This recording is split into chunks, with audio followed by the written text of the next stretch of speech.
오늘은 역대하 3장 말씀을 통해 우리 하나님의 뜻을 함께 살펴보며 기도의 제목을 잡고자 합니다. 역대상 3장은 성전 건축에 관한 말씀입니다. 역대기 기자는 이 성전 건축의 과정을 열왕기서에 비해서는 좀 요약해서 기록합니다. 그 이유는 이 역대기의 독자, 즉 포로기에서 돌아온 그 이스라엘 백성들이 이미 그 성전 건축 내용에 대해 익숙할 것이라고 전제했기 때문입니다. 그리고 포로 귀환 후에 이제 다시 세워질 그 성전은 솔로몬 성전에 비하면 훨씬 미치지 못했기 때문에 그들의 사기를 또 고려한 것입니다. 본문 1절 말씀 보시면 솔로몬이 예루살렘 모리아 산에 여호와의 전 건축하기를 시작하니 그곳은 전에 여호와께서 그의 아버지 다윗에게 나타나신 곳이요 여부스 사람 오르난의 타작마당에 다윗이 정한 곳이라고 말씀합니다. 성전 건축 장소가 어디입니까? 예루살렘 모리아 산입니다. 이곳은 과거 아브라함이 이삭을 바치려고 했던 바로 그곳입니다. 창세기 22장 2절에 보면 여호와께서 이르시되 내 아들 내 사랑하는 독자 이삭을 데리고 모리아 땅으로 가서 내가 네게 일러준 한 산 거기서 그를 번제로 드리라고 말씀합니다. 아브라함은 하나뿐인 아들 이삭을 하나님께 번제로 바치려고 했습니다. 그런데 하나님께서는 이삭 대신 한 순양을 예비해 놓으셨고 그 순양이 이삭을 대신하여 번제로 바쳐졌습니다. 번제로 바쳐진 그 양은 바로 우리 주 예수 그리스도를 예표합니다. 모리아 산에서 아브라함에게 나타나셨던 하나님께서는 이후에 다윗에게도 나타나셔서 하나님의 성전을 지을 장소로 선정해 주십니다. 역대상 22장 1절에 보면 다윗이 이르되 이는 여호와 하나님의 성전이요 이는 이스라엘의 번제단이라 하였더라고 말씀합니다. 오늘 본문은 과거의 이러한 사건들을 떠올리게 하면서 솔로몬이 건축하려는 이 하나님의 성전이 아버지 다윗에 이어 또 더가 아브라함까지 거슬러 올라가는 이 하나님의 어떤 언약적인 의미가 담겨 있음을 보여줍니다. 아브라함부터 다윗까지 이어지는 그 언약의 큰 흐름 속에서 지금 예루살렘 성전이 건축되고 있다는 것을 보여줍니다. 역대상 21장 18절에 보면 여호와의 천사가 갓에게 명령하여 다윗에게 이르시기를 다윗은 올라가서 여부스 사람 오르난의 타작마당에서 여호와를 위하여 제단을 쌓으라 하신지라고 말씀합니다. 다윗이 여호와를 위하여 제단을 쌓았던 그 오르난의 타작마당이 바로 오늘 본문에서 하나님의 성전 건축 장소가 됩니다. 오르난은 깨달은 자라는 뜻입니다. 오르난이 여부스 사람이라는 것은 그가 본래 이방인이었음을 나타냅니다. 그래서 주님으로 말미암아 깨우쳐져서 교회의 자녀가 될 이방인이라는 뜻입니다. 여부스는 짓밟히다라는 뜻입니다. 이방인 오르난이 통치하는 동안에는 여부스라고 불렸습니다. 그러나 다윗이 그곳을 이제 사들이고 솔로몬이 성전을 짓게 되자 그곳은 더 이상 여부스라 불리지 않고 예루살렘이라 불리게 되었습니다. 예루살렘은 평화의 광경이란 뜻입니다. 우리 주일 설교에서 들은 것처럼 영적 교만을 상징했던 그 여부스와 같은 우리 가운데 예수 그리스도께서 점령하셔서 우리 성전으로 삼아주셨음을 들었습니다. 우리 역시 한때는 이방 죄인이었으나 예수 그리스도의 은혜로 주님의 몸된 교회가 되었습니다. 본래 하나님과 원수였던 우리를 하나님과 다시 화목하게 해주시고 우리를 성전 삼아주신 예수 그리스도의 은혜에 감사하는 저와 성도님들 되시기를 주님의 이름으로 축복합니다. 본문 2절 보시면 솔로몬이 왕위에 오른 지 넷째 해 둘째 달 둘째 날 건축을 시작하였더라고 말씀합니다. 병행구절인 열왕기상 6장 1절에 보면 이스라엘 자손이 애굽 땅에서 나온 지 480년이요 솔로몬이 이스라엘 왕이 된 지 4년 15월 곧 둘째 달에 솔로몬이 여호와를 위하여 성전 건축하기를 시작하였더라고 말씀합니다. 애굽 땅에서 나온 지 480년 되는 해에 성전 건축이 시작되었음을 보여줍니다. 출애굽 당시의 그 성막을 연상하게 함으로써 이 솔로몬의 성전이 바로 모세의 성막부터 이렇게 연속성을 가지고 있음을 간접적으로 보여줍니다. 성막과 성전 이 모두는 하나님의 임재를 상징합니다. 그리고 이 성전은 이후에 예수 그리스도의 육체로 연결됩니다. 참 성전이신 예수 그리스도의 영이 우리 안에 계시기에 이제는 우리가 하나님의 성전이 되었습니다. 본문 14절 말씀 보시면 청색, 자색, 홍색 실과 고운 배로 휘장문을 짓고 그 위에 그룹의 형상을 수놓았더라고 말씀합니다. 이 구절은 병행단락인 열왕기서에는 없는 내용입니다.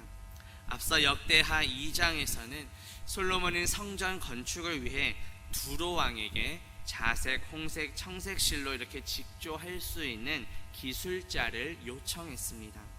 두로 왕은 그 흔쾌히 수락하였고 합당한 기술자를 파견했습니다. 역대하 2장 13절 14절에 보면 내가 이제 재주있고 총명한 사람을 보내오니 전에 내 아버지 후람에게 속하였던 자라. 이 사람은 단의 여자들 중 한 여인의 아들이요 그의 아버지는 두로 사람이라. 능히 금, 은동, 철과 돌과 나무와 자색, 청색, 홍색 실과 가는 배로 일을 잘하며 라고 말씀합니다. 이방인 후람에게 속한 자, 이방인 후람을 떠올리게 합니다. 이것을 통해 성전 건축이 솔로몬과 이방인들의 협력으로 이루어지고 있음을 보여줍니다. 당시 이스라엘 백성들도 함부로 들어갈 수 없었던 그 지성소를 이방인의 손길에 도움을 받아 지었다는 것은 무엇을 의미할까요? 예수 그리스도의 몸된 성전을 통해 유대인과 이방인이 하나 되어 하나님을 섬기는 어떤 신약교회의 개방성을 예표합니다. 14절에 나온 휘장문은 성전에서 성소와 지성소를 나누는 그런 전으로서 휘장을 가리킵니다. 실제로 예수 그리스도께서 십자가에서 죽으실 때 이 휘장이 위에서부터 아래로 찢어졌습니다. 마가복음 15장 37절 38절에 보면 예수께서 큰 소리를 지르시고 숨지시니라. 이에 성소 휘장이 위로부터 아래까지 찢어져 둘이 되니라고 말씀합니다. 이 휘장은 곧 예수 그리스도의 육체를 의미합니다. 히브리서 10장 20절에 보면 그 길은 우리를 위하여 휘장 가운데로 열어놓으신 새로운 살 길이요 휘장은 곧 그의 육체니라고 말씀합니다. 예수 그리스도께서 십자가에서 죽으심으로 우리에게 새로운 살 길을 열어주셨습니다. 예수 그리스도는 하나님께로 나아가는 유일한 길입니다. 우리는 예수 그리스도의 피를 힘입어 하나님 앞에 담대히 나아갈 수 있게 되었습니다. 우리에게 새로운 살 길, 구원의 길을 열어주신 예수 그리스도의 은혜에 감사하며 살아가는 저와 성도님들 되시기를 주님의 이름으로 축복합니다. 본문 마지막 17절 말씀 보시면 그 두 기둥을 성전 앞에 세웠으니 왼쪽에 하나요 오른쪽에 하나라. 오른쪽 것은 야긴이라 부르고 왼쪽 것은 보아스라 불렀더라고 말씀합니다. 병행구절인 열왕기상 7장 21절에 보면 이 두 기둥을 성전의 주랑 앞에 세우되 오른쪽 기둥을 세우고 그 이름을 야긴이라 하고 왼쪽의 기둥을 세우고 그 이름을 보아스라 하였으며 라고 말씀합니다. 야긴은 그가 세우실 것이다 라는 의미입니다. 하나님께서 다윗에게 언약을 주실 때도 동일하게 사용되었던 단어입니다. 사무엘하 7장 12절 13절에 보면 내 몸에서 날 내 씨를 내 뒤에 세워 그의 나라를 견고하게 하리라. 그는 내 이름을 위하여 집을 건축할 것이요 나는 그의 나라 왕위를 영원히 견고하게 하리라고 말씀합니다. 이 견고하다라는 단어가 바로 야긴입니다. 왼쪽에 세워진 기둥 보아스는 그 분 안에 능력이 있다라는 뜻입니다. 성전 자체의 어떤 견고함과 안정성을 의미합니다.